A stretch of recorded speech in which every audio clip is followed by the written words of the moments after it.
Greetings, fellow book lovers, and welcome back to Colin's Corner.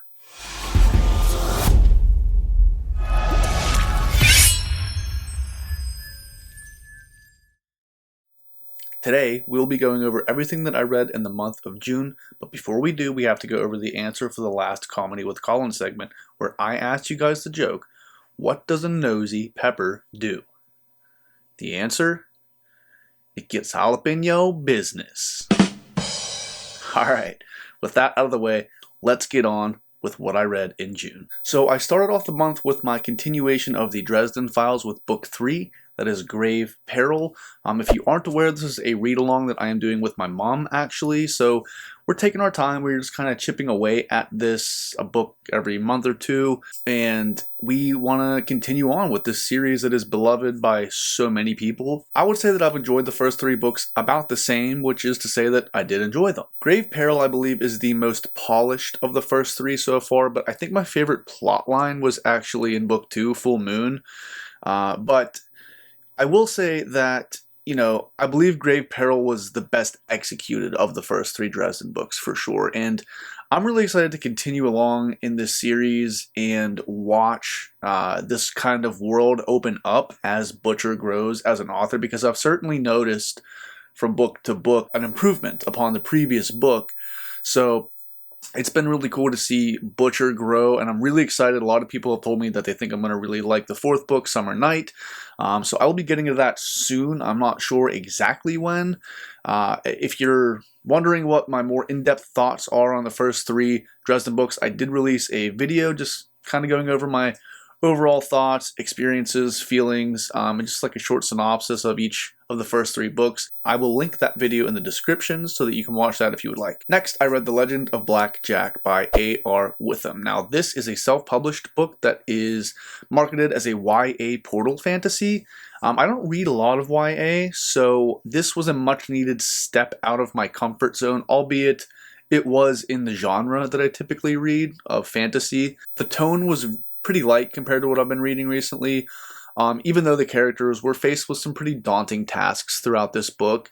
And we get some familiar tropes, some familiar fantasy tropes and characters and fantastical beings, but with Witham's distinct take on them, it made the book very interesting and fun to read. I did also release a dedicated review for this book, so I will also link that one in the description. Following The Legend of Black Jack, I finally finished up the Greenbone saga with the 3rd installment, Jade Legacy. What an absolutely incredible journey Fonda Lee took us on alongside the Call family over the course of this trilogy. I absolutely loved this final installment, and in my very short list of actually completed series that I've finished reading, the Greenbone saga certainly finds its place in that coveted top 10. I thought, kind of similar with Dresden, but on an even greater scale, that each book in this series improved upon the previous installment of the series, and I enjoyed different aspects from each one of them. This entire series was such a unique and welcome experience, and was a mixture of family drama, old school gangster movies, fantastical abilities with the use of the bioenergetic Jade, and an incredible display of character work. I'll refrain from gushing too much about this because I do eventually want to try to compile an overall series review, thoughts type of thing. That might take some time, but I do eventually want to do that because I really enjoyed the Greenbone saga, and I'm so glad that I finally got around to reading it. Next up, I had a hankering to get back to some Stephen King, and I've been wanting to catch up on the Holly Gibney content so that I can read Holly when it comes out in September. So I decided to finally pick up the Mr. Mercedes trilogy with the first book, Mr. Mercedes. Boom.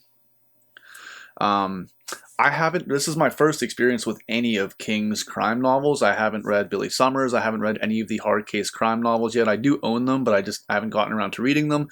So I was really excited to see his take on this type of novel. Also, I promised my mom I would read them. So overall, I thought this book was pretty good. I thought the plot was intriguing, and despite it being over 500 pages in the mass market paperback that I have, I did not feel like it dragged too much at all, in my opinion.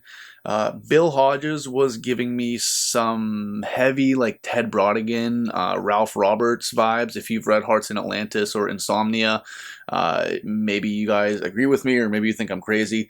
I don't know, but I seem to really enjoy the older man finds something to fight or live for type of trope again, and it just kind of goes balls to the wall with it. That's kind of a theme in a few of the King books that I've read, and it really clicks with me. So I really enjoyed this, and as of the recording of this video, I'm in the middle of Finders Keepers, and it is picking up steam. I'm kind of wondering how the plot threads of Finders Keepers are going to weave their way into the plot threads from Mr. Mercedes, but I have full trust that Stephen King will get me there, and I know a lot of people really like Finders Keepers, so I'll keep you guys posted on that. Last and absolutely not least, guys, I finally read Ship of Destiny.